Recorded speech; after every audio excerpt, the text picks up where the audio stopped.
Serial नथ कृष्णा और गौरी की कहानी में कृष्णा कहती है, तुम क्या कह रहे हो। जीत बोलता है, तुमने फिर मुझे धोखा दिया और इतनी सी बात तुम मुझे बता नहीं सकी। मैं सोचता था कि गोपिका मेरी बेटी है, लेकिन तुमने किसी और से शादी की और गोपिका किसी और की बेटी है। मैं कभी सोच नहीं सकता था कि तुम ऐसा करोगी। तुमने मेरे पास धोखा किया है। मैं तुम पर भरोसा करने लगा था।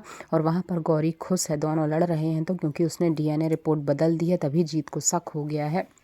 कृष्णा कहती है, ये क्यों कर रहे हो, ऐसा कुछ भी नहीं है, मेरी बात तो सुन लो एक बार। जीत कहता है, मैं कुछ नहीं सुनूंगा। बहुत दुखी हो जाता है हमेशा की तरह। और फिर यहाँ से गौरी खुश है, वह कहती है कि तुम्हें मेरी बात सुननी पड़ेगी, मैंने ऐसा कुछ नहीं किया है। तुमने पहले भी मुझ पर भरोसा नहीं किया था और गलती की, और अब भी नहीं कर रहे हो तुम मुझ पर भरोसा। पूरे कागज़ उड़ा देता है और कहता है कि आज के बाद मैं तुम पर कभी भरोसा नहीं करूँगा, तुम भरोसे के लायक ही नहीं हो, तुमने हमेशा से ऐसा ही किया है। गौरी सोचती है और कहती भी है कि इसलिए मैं हमेशा गोपिका से उसके पिता का नाम छिपाती रही और हमेशा कहती थी कि बेटा मैं नहीं बताऊंगी और तुम भी किसी से मत बताना कि तुम्हारे पिता कौन है, क्योंकि मुझे पता था कि गौरी ने कुछ कहा तो तुम ऐसे ही कहोगे। माँ आ जाती है, माँ कहती है, मेरे जीत ने भी शादी फोर्स करने पर की थी और तुमने ऐसा कर लिया।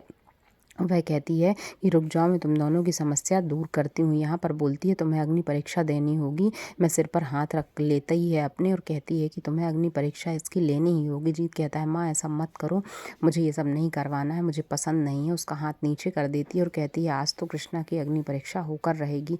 उसके चारों तरफ तेल डाल देती है और आग ले आती है और कहती है, चलो बीच में खड़े हो जाओ और इस आग में अग्नि परीक्षा दो, तभी पता चलेगा कि तुम सच कह रही हो या फिर झूठ बोल रही हो। और चारों तरफ घेरा बना देती है आग का और उसे बीच में खड़ा कर देती है। सारे लोग कहते हैं क्या होगा।